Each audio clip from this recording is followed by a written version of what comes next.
Craig Moschow. Why shouldn't the Dolphins just take Justin Fields at 6 if he's there? If he's bad, Tua is fine. If he's amazing, you have another asset more valuable than any other rookie. This takes best available player to the extreme. We got a quarterback, but the best guy on our board is another quarterback. Let's just go another quarterback like Jimmy Johnson in '89 when he used a first-round supplemental pick on Steve Walsh just months after he drafted Troy Aikman. Charean, should they do that?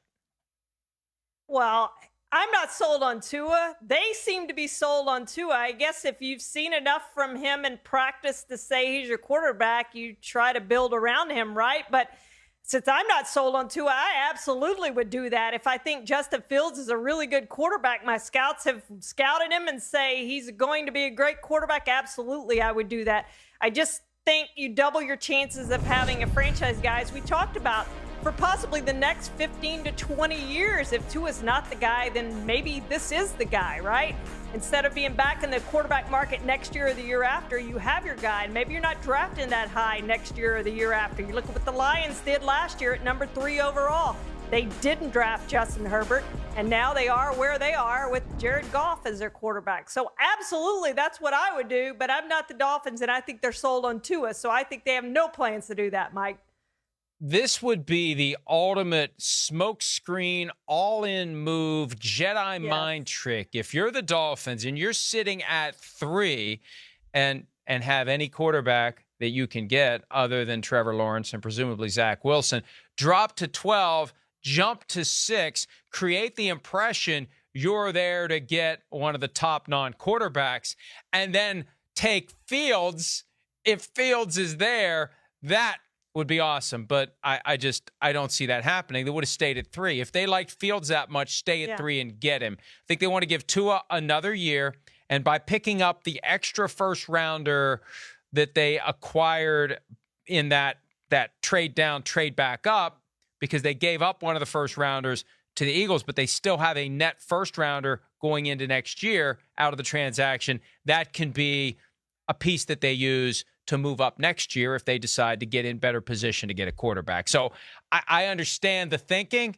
I just think the moment they traded out of 3, the quarterback possibility evaporated unless they really are up to something that would be genius. That would be awesome too, wouldn't it? But you look at all the teams, Mike, the year they passed on Dan Marino, for instance, Joe Montana, for instance. I know the Cowboys did that because they said, hey, we have our quarterback. We're passing on this guy. And look what Dan Marino and Joe Montana turned out to be. So that's my only reservation with passing on a quarterback. If you truly think that guy's going to be a franchise guy, I just don't know that you pass on him. By the way, our new NBC colleague Drew Brees told Rich Eisen yesterday that it wasn't just 2006 when the Dolphins passed on Brees. The Dolphins led Brees to believe that they were taking him in the low 20s in 2001. They took Jamar Fletcher, cornerback, instead when Brees thought he was going to get the call, because obviously at the time they were still in their post Dan Marino, who the heck is our quarterback going to be? So they passed on Brees. Sorry, Dolphins fans, but it's the truth, not once, but twice. Ed's Dubbit, I think that's what it is.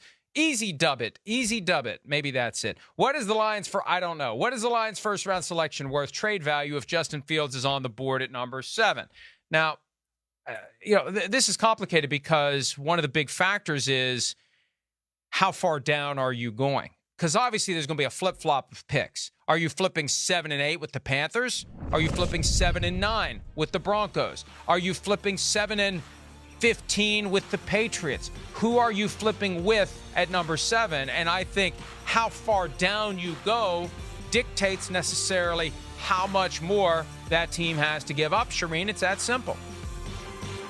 And I'm not so sure if Justin Fields is there that I'm not going to draft Justin Fields. If I've scouted him and I think he's going to be, again, a franchise quarterback, if I'm the Lions, I may take him. Certainly could be better than Jared Goff. Is Jared Goff your quarterback of the future? Brad Holmes seems to like him, but again, he's not a guy I'm sold on as being their future at the quarterback position. And we saw it last year when they passed on Justin Herbert. So they have an opportunity here, if Justin Fields is here, to draft perhaps their quarterback of the future. So if I'm not trading down. If I'm the Lions, I'm taking him. Also, with Chris Spielman now in a position of significant influence in that organization. He's got a big old spoon in the stew that is the Lions organization. What's he going to do when an Ohio State guy is smiling at him at number 7? Is he going to be able to set that aside, right? Is he going to be able to set that aside? Because I know somebody who, if she was special advisor to Sheila Ford Hamp and Texas A&M guy is smiling at them at number 7, Charean Williams isn't going to say no to Texas A&M guy, and that leads into our next question.